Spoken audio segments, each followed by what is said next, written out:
사랑하는 유영교회 성도 여러분, 주님의 은혜 가운데 지난 밤도 평안하셨습니까? 오늘은 우리 역대하 9장 13절로부터 마지막 절 말씀까지 함께 보겠습니다.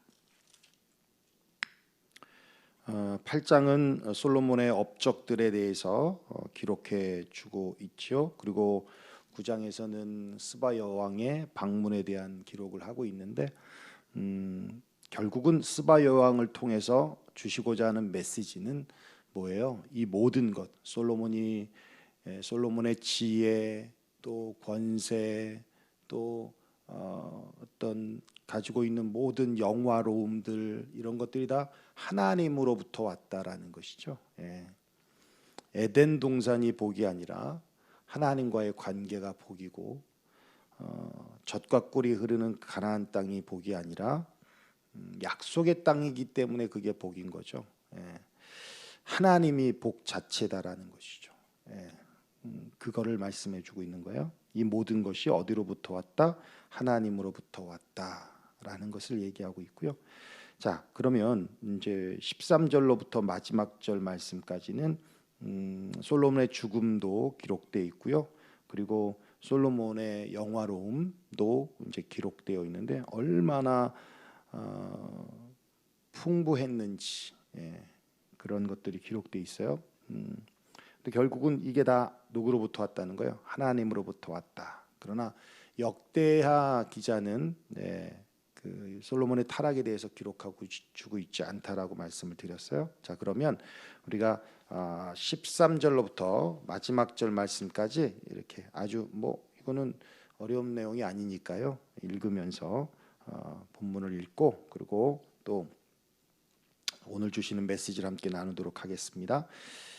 13절입니다. 제가 봉독해 올리겠습니다. 솔로몬의 세입금의 무게가 금 666달란트요. 1년에 들어오는 세가 666달란트의 금이 들어온다는 얘기예요. 이게 어마어마한 거예요. 우리가 지금 이 수치가 단위가 우리가 쓰는 단위가 아니어서 그렇지 학자들에 의하면 23톤이랍니다. 23톤의 금이 매년 들어온다는 거예요. 어마어마하죠. 14절 보면 그 외에 그것만이 아니죠. 또 무역상과 객상들이 가져온 것이 있고 아라비아 왕들과 그 나라 방백들도 금과 은을 솔로몬에게 가져온지라. 주변의 나라들과 외교적인 관계를 맺은 것만이 아니라 또 지금 솔로몬은 성공 모델로서 주변에 있는 많은 나라들이 보러 왔다는 거예요. 15절 볼까요? 솔로몬 왕이 쳐서 느린 금으로 큰 방패 200개를 만들었으니 방패 안에 든 금이 600세겔이며 또 쳐서 느린 금으로 작은 방패 300개를 만들었으니 방패 하나에 든 금이 300세겔이라. 왕이 이것들을 레바논 나무 궁에 두었더라. 왕이 또 상아로 큰 보좌를 만들고 순금으로 입혔으니, 그러니까 금이 얼마나 남아둔 어마어마한 거예요. 그죠? 다 금이에요, 다 금. 자, 18절 볼까요? 그 보좌에는 6층계와 금 발판이 있어 보좌와 이어졌고 앉는 자리 양쪽에는 팔걸이가 있고 팔걸이 곁에는 사자가 하나씩 섰으며 또 12사자가 있어 그 6층계 양쪽에 섰으니 어떤 나라에도 이같이 만든 것이 없었더라. 솔로몬 왕이 마시는 그릇은 다 금이요 레바논 나무 궁의 그릇들도 다 순금이라.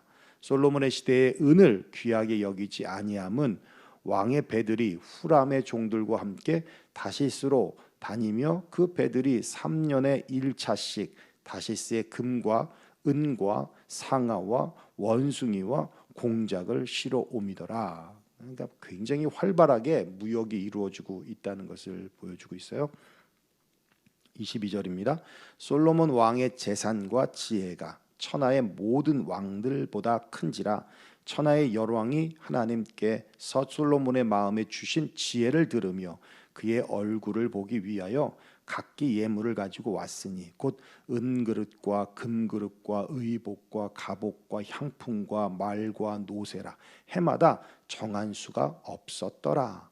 솔로몬의 병거매는 말에 외양간은 4천이요 마병은 12,000명이라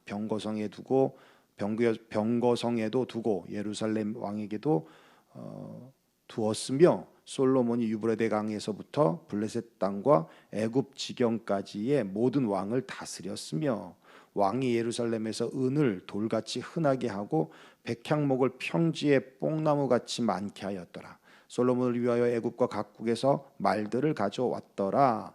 이 외에 솔로몬의 시종 행적은 선지자 나단의 글과 실로 사람 아이야의 예언과 선견자 이도의 묵시 책 곧 이도가 느밧의 아들 여로보암에 대하여 쓴 책에 기록되지 아니하였느냐. 솔로몬이 예루살렘에서 온 이스라엘을 다스린 지 40년이라. 솔로몬이 그의 조상들과 함께 자매 그의 아버지 다윗의 성에 장사하고 그의 아들 르호보암이 대신하여 왕이 되니라. 아멘. 자, 오늘 본문은 그렇게 어려운 본문은 아닙니다. 이렇게 쭉 읽으면 충분히 이해되어지는 본문이죠.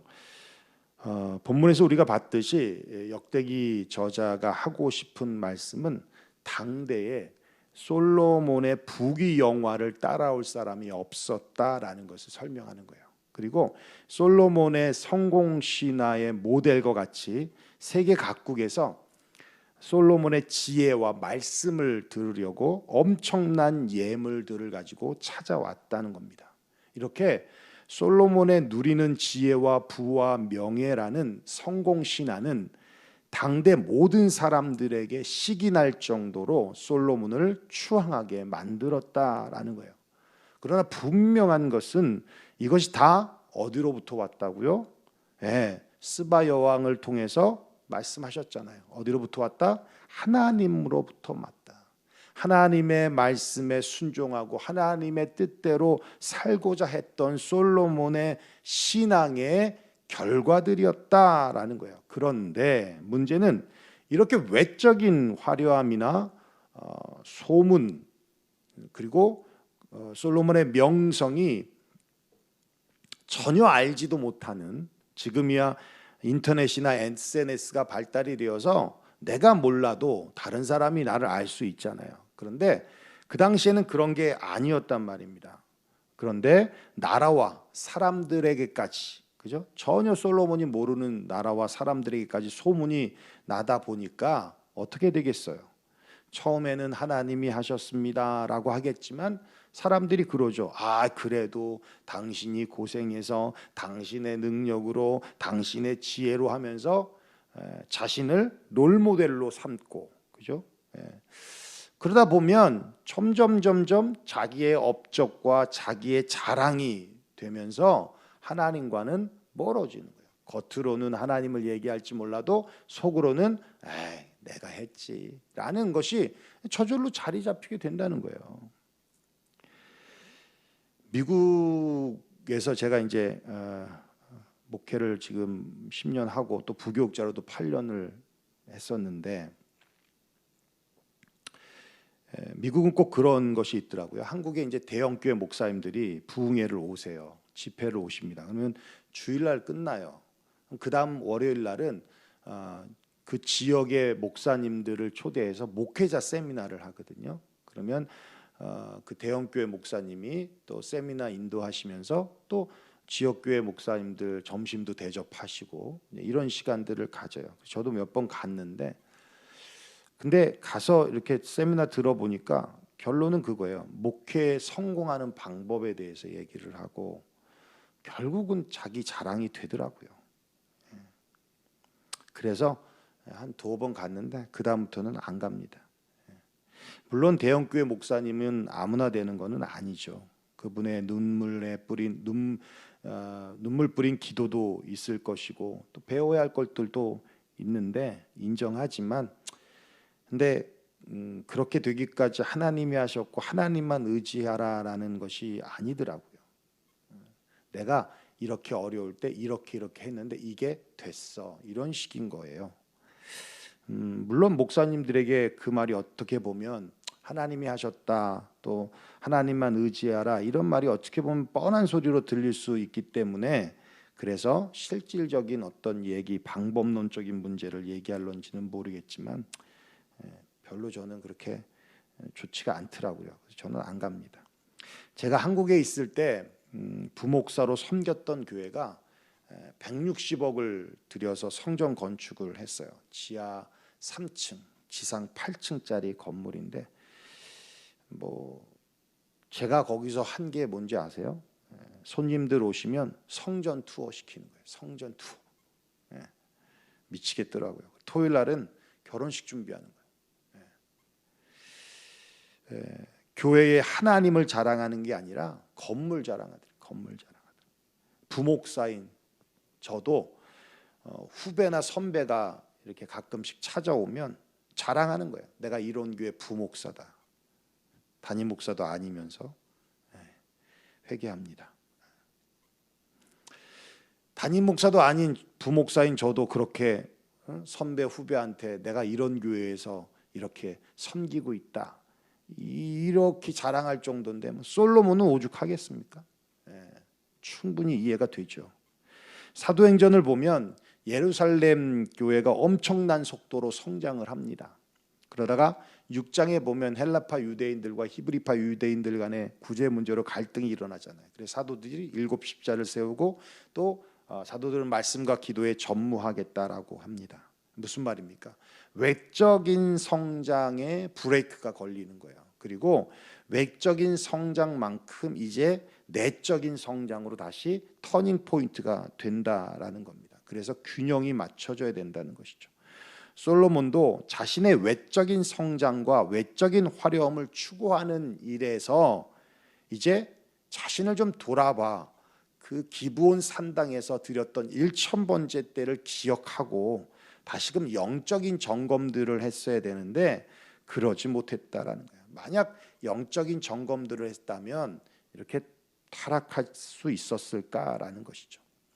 그와 같이 우리도 외적인 것에 너무 집중되어 있지는 않는지 돌아봐야 한다는 겁니다.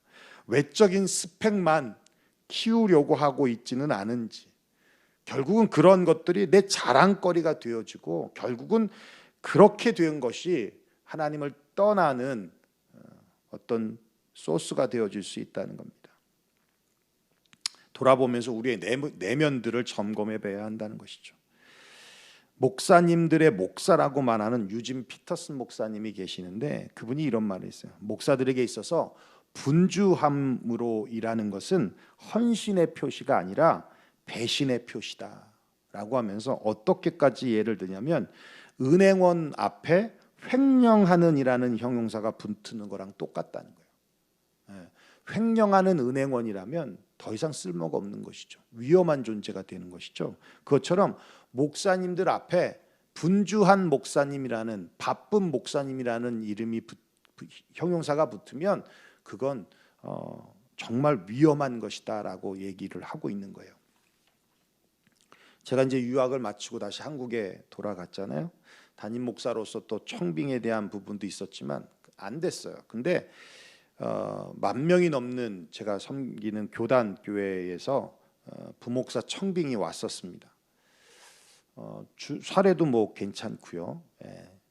근데 미국에서 부목사로 섬겼던 것이 너무너무 힘들어서 더 이상 부목사로는 하고 싶지 않았어요. 그리고 이제 그 교회에서 섬기고 있는 친구 목사들을 만났어요. 만나서 이야기해 보니까 새벽부터 밤 11시까지 가정도 돌볼 틈도 없고 그 당시에 뭐 제가 유학 갔다가 유학에 하면서 미국에 있으면서 이민교회를 섬겼잖아요. 그래 이민교회와 비교하니까 너무 바쁜 거예요. 그냥 뇌를 빼놓고 다니더라고요. 기도하는 시간도 없고 또 말씀 묵상하는 시간도 없고. 그래서 왜 이렇게 바쁘냐고 봤더니만 신방 가고 무슨 아버지 학교, 어머니 학교, 뭐 직장인 학교, 뭐 어마어마해. 프로그램이 어마어마합니다. 그거 신방 맡은 구역도 있지만, 그죠? 맡은 교구도 있지만 또 그런 것도 맡아야 된다는 거예요. 그러니까 뭐 행정일 보고 뭐 그러니까 말씀 묵상하고 기도하고 이런 시간들이 없더라고요. 결국은 소모가 되는 거예요. 그러다가 한 4, 5년 쓰고 이제 폐기 처분하는 거죠. 그리고 이제 쫓겨나는 거예요. 뭐 여기서 지금 이 새벽에 그런 말 하기 다 하긴 그렇고, 아무튼 그래서 저는 이건 아니다 싶어서 부목사로 청빙이 왔지만 안 가고, 기도 중에 하나님이 또 미국에 개척하고자 하는 마음을 주님 주시고 인도해 주셔서 미국에 와서 개척을 한 건데요. 행복합니다. 새벽 예배 끝나고 기도하잖아요. 기도 끝나면 또 그 다음날 새벽 말씀 묵상하고 또 준비하죠. 그래서 기도 끝나고 한 10시 정도, 10시 정도까지는 뭐 저한테 전화 오는 것도 없고 카톡 오는 것도 없고, 10시 후에도 뭐 그렇지만 생각할 시간들이 참 많아요. 말씀 보는 시간도 많고요. 그래서 참 행복합니다. 영성이 깊은 목회자도요, 말씀을 규칙적으로 묵상하지 않고 기도 생활을 게을리하면 금방 영적으로 지치게 되어 있습니다. 힘들어도요, 설교 준비하고 말씀 보고 연구하고 묵상하고 그러면 더 깊은 곳에서 신선한 샘물을 기르듯이 영적인 샘물들이 솟아오른다는 거예요. 다윗은 시편 63편에 이렇게 말씀하고 있어요. 하나님이여, 주는 나의 하나님이시라. 내가 간절히 주를 찾되 물이 없어 마르고 황폐한 땅에서 내 영혼이 주를 갈망하며 내 육체가 주를 앙모하나이다. 내가 주의 권능과 영광을 보기 위하여 이와 같이 성소에서 주를 바라보았나이다. 내가 침상에서 주를 기억하며 새벽에 주의 말씀을 작은 소리로 읊조릴 때에 하오리니 주는 나의 도움이 되셨습니다. 다윗은 항상 하나님을 간절히 찾았어요. 그의 영혼이 주를 갈망했습니다. 새벽에 일찍 일어나서 주의 말씀을 묵상하면서 읊조렸다라고 말씀하고 있어요. 그래서 다윗의 삶을 보면 흔들림이 있어요. 그런데 그에게는 중심이 있었어요. 중심이 있으니까 흔들려도 꺾이지 않아요. 근데 솔로몬은 중심을 잃어버렸어요. 여러분, 하나님이 복입니다. 하나님과의 관계가 깨지면 모든 것이 산산조각이 납니다. 뚝이 한 번에 무너지는 게 아니라 조그만 틈에 물이 새면서 그게 크랙이 가면서 그러다가 어느 한 부분이 붕괴되고 그러다 보면 걷잡을 수 없이 무너져 내리는 것입니다. 마찬가지입니다. 하나님과의 관계도 한 번에 무너지지 않습니다. 나도 모르게 이건 괜찮겠지, 이 정도는 이해해 주실 거야 하는 것들에서부터 시작이 되어지는 거예요. 그래서 신앙생활은 좀 고집스럽게 지킬 것들을 지켜가는 것이 굉장히 중요합니다. 아무리 사업이 바쁘고 공부하는 분량이 많고 또 사람과의 교제와 인맥 관리하는 일이 바쁘다고 하더라도 말씀 묵상하는 일, 또 기도 생활하는 것을 게을리해서는 안 된다라는 거예요. 외적인 성장보다 더 중요한 게 내면에서 하나님과 연결되어지는 깊은 영적인 만남이 중요하다. 그래야 외적인 것도 흔들리지 않는다. 왜? 그 외적인 것도 하나님이 주신 거니까. 그러니까 그 중심이 굳건하게 서 있으면 삶에 흔들림이 있어도 넘어지지 않는다. 그러면 다윗과 같이 외적인 것도 하나님이 멋지게 세우셨을 뿐만 아니라 내적인 것도 변함없이 세워져서, 그래서 우리가 지금 아는 다윗의 모습을 우리 또한 그렇게 그려질 수 있다라는 겁니다. 여러분, 외적인 것에만 너무 치우치지 마시고 내면, 내 자신을 돌아보면서 나의 영적인 상태를 늘 점검하면서 내적인 성장과 성숙을 또한 기억하고, 어떻게 하면 더 성숙해질 수 있을까, 어떻게 하면 영적으로 더 성장해질 수 있을까에 대한 고민, 그걸 통해서 더 영적으로 성숙해 나아가는 저와 여러분들이 되어지기를 주의 이름으로 축원합니다. 기도하겠습니다.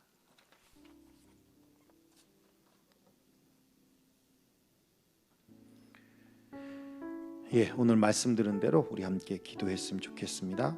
하나님, 너무 외적인 스펙에만 강조하며 살았는지, 집중하며 살았는지 돌아봅니다. 하나님, 내 내면은 어떤지, 내면의 성장과 성숙을 위해서 내가 지금 무엇을 하고 있는지, 위해서 돌아보며 하나님 내면의 성장을 위해서 나아가는 저희들 되게 해달라고 기도해 주시고요. 그리고 교회를 위해서 특별히 주님의 몸된 교회인 유용교회를 더욱 사랑하고 또 주님의 나라를 위하여서 우리 유용교회가 쓰임받을 수 있도록 성령의 충만함과 하나님의 임재하심이 있는 교회 되기를 위해서 여러분 기도해 주시기를 부탁합니다.